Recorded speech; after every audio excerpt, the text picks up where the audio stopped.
Welcome to NXT. Now, my obligatory thoughts on Raw. This is how it's gonna go from now on. I'm not doing my Raw review. I'll watch Raw, but then I'll talk about it here at NXT because I still don't have a real good interest in talking about Raw, doing a review of it. But I'll tell you this: was Raw good? It was. The Usos with New Day was good. Don't really feel why they had to bring in a I don't get it with Matt Riddle. They didn't need to go there. Was also the segments later in the night okay? Yeah. What happened with a Seth Rollins getting his ass kicked by a Bobby Lashley? Very good. Then seeing that they finally basically stripped that Money in the Bank briefcase off of a, pretty much.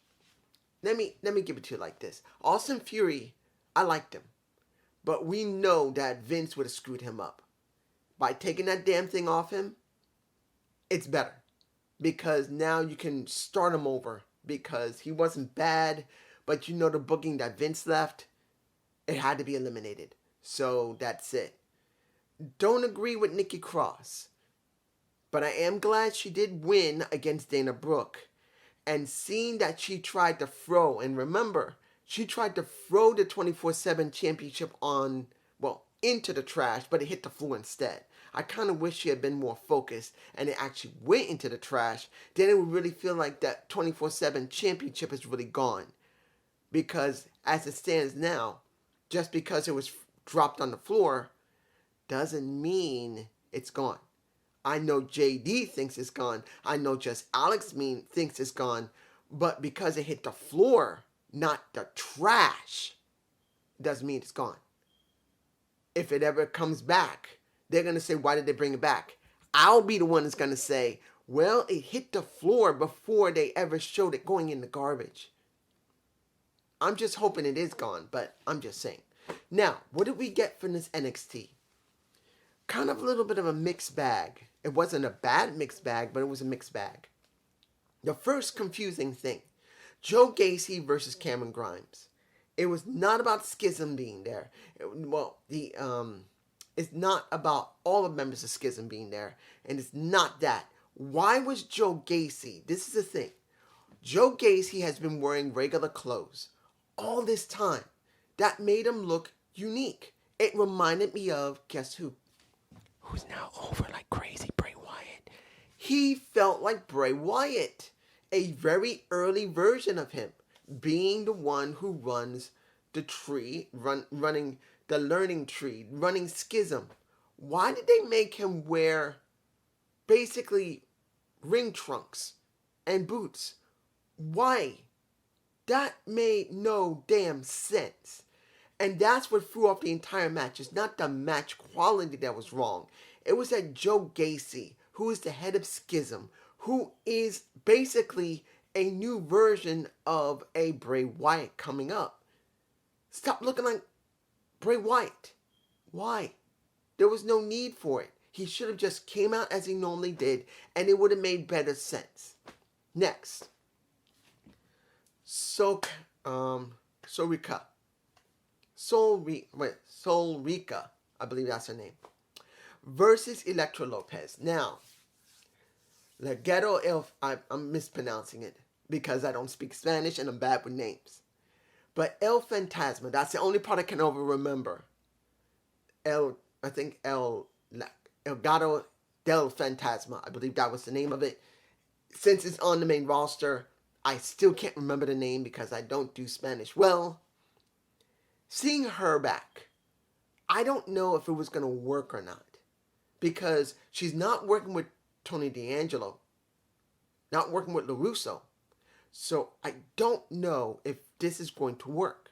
Even though they tried to put her over with a little bit of moment with D'Angelo. Saying that he knows she's going to make it. Seeing this, honestly wasn't that impressive. Seeing her go basically get attacked by Hartwell was interesting. But was it going to be good for Lopez? Or is it going to be more for Hartwell? That's the problem here. Because they're trying to repackage Hartwell as someone who doesn't give a damn and truly is going to be something other than a friendly person who was in love with a crazy guy in Dexter Lumis. That moment she had with Roxy Perez, that shows that she's now moving away from it. But what about Electra? She really needed to win, which she did, but then getting attacked by Hartwell, what does that give you? Indy's not a bad character, and a bad wrestler, but still, you just got her back. And now she gets attacked. And yes, she could get back at Hartwell, but if she does that, then why did you even push Hartwell? You have to be careful in this situation. You got to balance both of them. Neither one can lose right now. You know there's going to be a feud. Let's just hope it's a feud that will culminate in something really good. I know they're going to have another, I forgot the name of that new, that new, I can't remember the name of it. Deadline, I believe that's the name of the next pay-per-view. I think that's it. So I'm hoping they're not going to culminate it there. It's too soon. They need to stretch it out a little bit going into January. Give these two something to work with. But that's just me. The Barbershop was good for Carmelo Hayes. I kind of wish they do more of these segments with him in a barbershop kind of setting. Having people there, bouncing off some ideas and how he feels. That shows you that he's down dirty. That he knows how to talk to the people. And that would really help his character, which it did. For me personally, I did enjoy it. But him dealing with Wesley, he's my boy. I do not want to see Wesley lose. But I can understand that they got to do something with Carmelo Hayes. If they still don't got room for him, the only person he can have a feud with is Wes. And I'm kind of hoping that when they finally do it, which is, I think, about 2 weeks from now, I truly, truly hope that this is when Carmelo is finally going to leave NXT and go to the main roster. Because as it stands right now, unless he wins the North American Championship, he's done all he needs to do. He's ready. He is ready. Now, do I believe his partner should go with him? No. It should be Carmelo by himself. But that's just me, guys, down below. Okay, the Grayson Waller effect segment. Before I get into what happened with Von Wagner and Brownbreaker, let me ask you this. Which one do you think is better? Do you think the Miz and Miz TV is better? Or the Grayson Waller effect? To be honest, I hope 100% Miz TV is done. I just want one TV show. That's the Grayson Waller effect. Grayson Waller may not be the most polished, but he feels more fresh than the Miz. Miz TV is garbage. The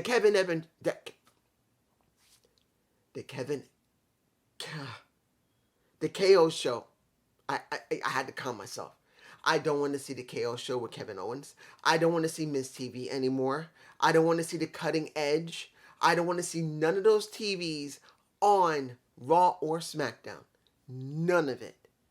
Here in NXT, okay. It doesn't mean I like it, but I can understand it being here for someone that might be a new replacement for The Miz. He's got that type of star attitude. That's just me. Now, let me give it to you like this. Was the segment between Von Wagner and Brownbreaker good? No. It wasn't. It was choppy. Von Wagner felt choppy. Then, basically, Brownbreaker felt choppy. You can see these guys need more time. If Brownbreaker was brought up to the main roster right now, he is not ready. He is not polished enough to even hold a candle to most of the people on the roster when it comes to talking. He needs more time. But am I interested in seeing Von Wagner go up against a Brownbreaker? Yeah, it's coming next week. We'll see it. And I did enjoy seeing that Mr. Stone's face got smashed into the table because he's trying to tell Von Wagner, no, wait until next week. And Braun just said, shut the fuck up, get away. It was fun. I'm not saying that the Grayson Waller effect was a great segment, but it approved, well, it did what it needed to do. The problem was the two guys there are not very good at talking. I'm sorry. The worst of the two was Von Wagner. He was not good. He was choppy. It was like he was trying way too hard. Did they both flow well? Yes, to a certain point. Let's move on. Now, Dempsey versus Andre Chase. I can't remember the guy's first name, Dempsey. But let me give it to you like this. Do I believe Luke... do I like Luke Hudson? No. I don't. And that's a good thing. Because I don't trust shit about him. I believe he got rid of Buddy. I believe that's his name. Buddy, the one who was there before, who held the flag before, because now I don't remember his name. I don't like him. Good. That means he's being obnoxiously nice. Particularly when Dempsey got Andre into a submission hold and pretty much could not get out of it. And what did Hudson do? He threw in the damn towel. Now the question's going to be, will Andre appreciate that? Or will Andre be pissed off as hell at that? That's going to be the question. My guess is if he's a honorable type of wrestler, he will not be happy about that. But he will appreciate what... I really don't like Duke Hudson. That is good because I don't trust his ass. I know he's trying to get rid of everyone that's important so he can get himself over. That's just me. Now, Hank versus Styx Larusso from the great Tony D'Angelo. Tony's still messed up. He can't, at least at this moment, it looks like he still can't wrestle yet. So, but he's still there. He is in the segments, which is fine. Do I care about this? No. Because if this is about Hank, they got a lot of work with him. If this was getting Larusso over, they got a lot of work to do with him. The question's going to be, will it work?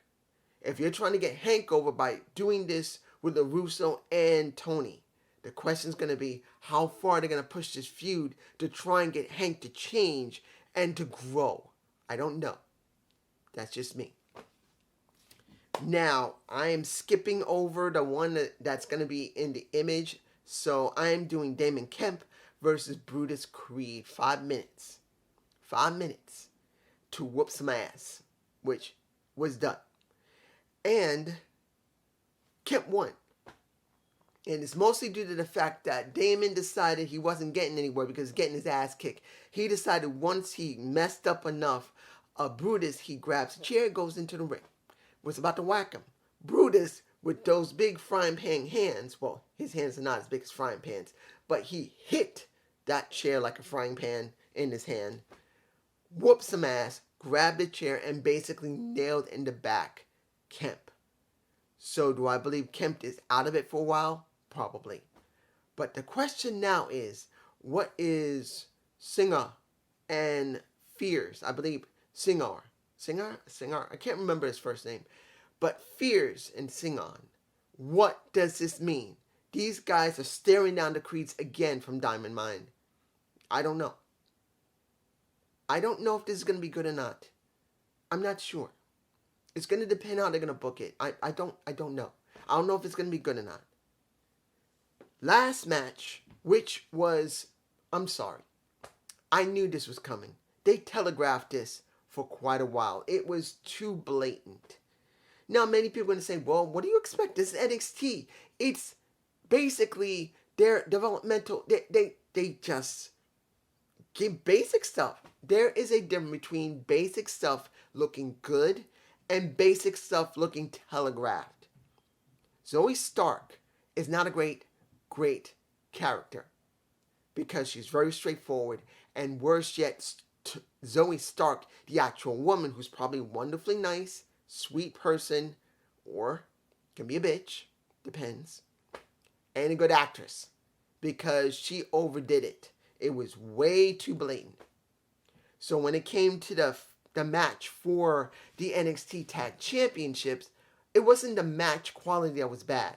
It was how badly telegraphed this was for several weeks. It was obvious Zoe was going to turn on Nakia Lyons. Now, gotta say this. I look at all four women, Chase, Carter, Starks, and Lyons. Which person would I be with? Now, it's easy to say Carter because she's a gorgeous woman. And then you could say Lyons. Both of those women are very pretty. I got to admit, I probably would pick Nikita Lyons. Not because I like a blonde, because I don't think she's blonde. I think she's a brunette. The way she looks like a natural brunette. I don't think she's a blonde. But it's just something about Nikita I like. I don't know what it is. I don't think it's just because she's got boobs and a big butt.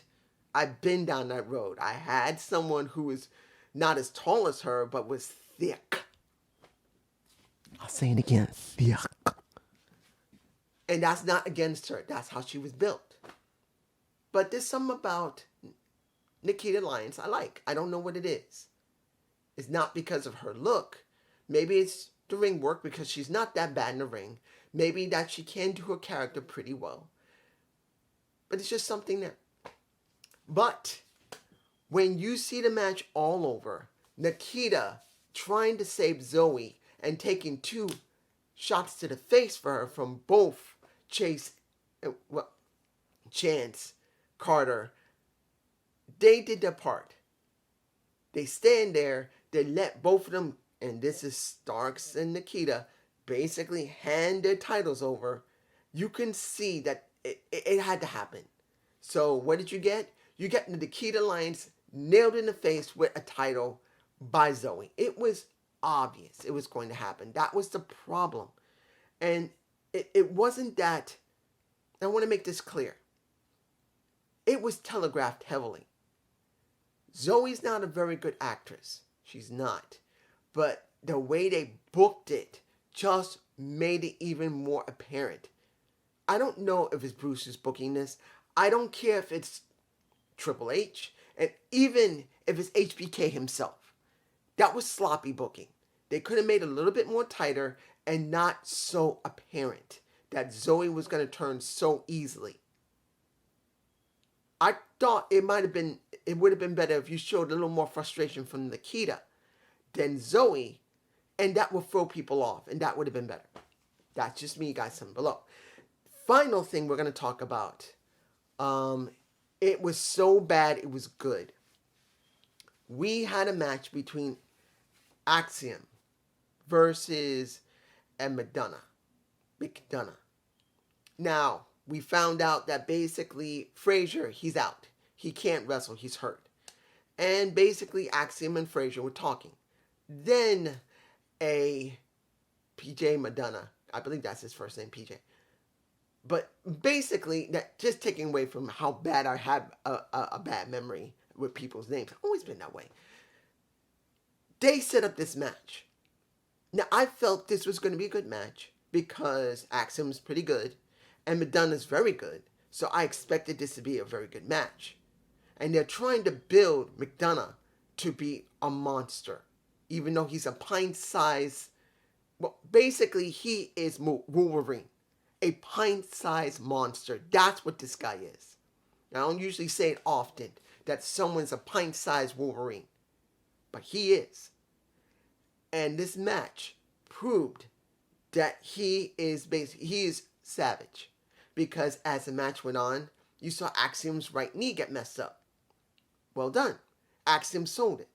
By the time it was over, you knew that, showing that, and this is for me, I like a well-rounded match. Where, yeah, you get some high flying, but you get some good mat wrestling and some good submission going with, well, pretty much going with psychology. You got to get the people to believe what they're seeing. Do I believe Axiom did that? Certain extent, yeah. He's a lucha libre type of wrestler, so he can't really do it that well. It's not like it's more European or Canadian or even American wrestling.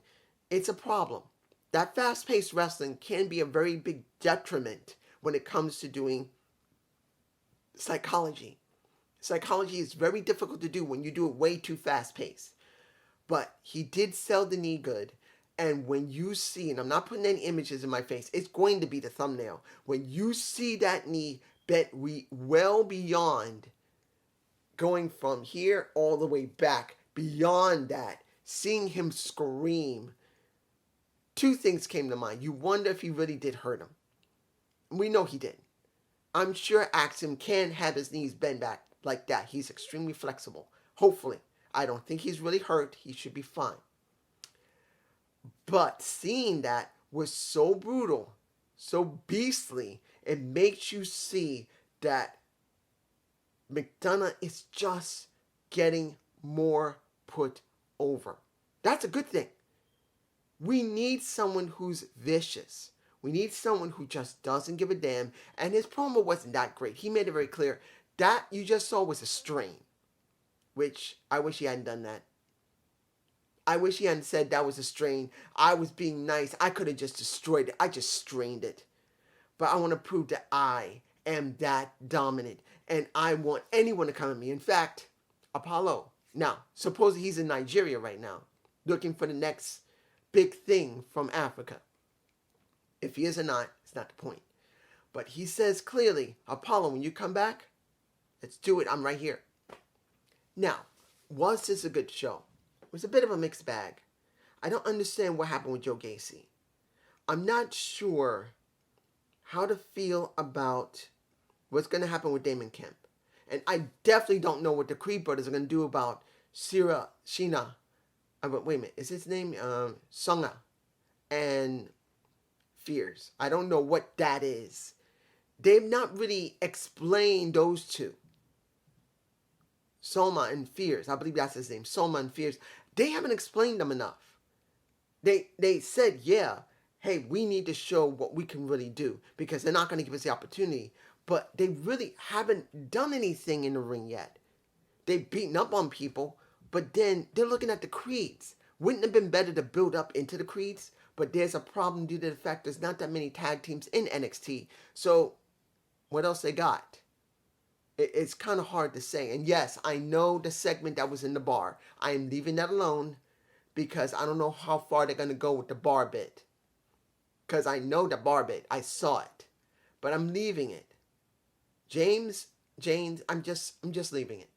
But do I believe this was a good show? It was not bad. But I'm not going to tell you it was great. No. That last segment of the show was so badly telegraphed for weeks. It was bad. I wish they could have done something better. But it was obvious that Nikita was going to get betrayed. And they made it too obvious. And that was the major issue. For me personally. I hope you enjoyed the Zane's View. Please give me a comment below. I keep saying Zane's View when it's not called that anymore. You can see how long I've been doing YouTube. I still call my show exactly the original name that it was when I had my channel. That just shows how dumb I am. Peace.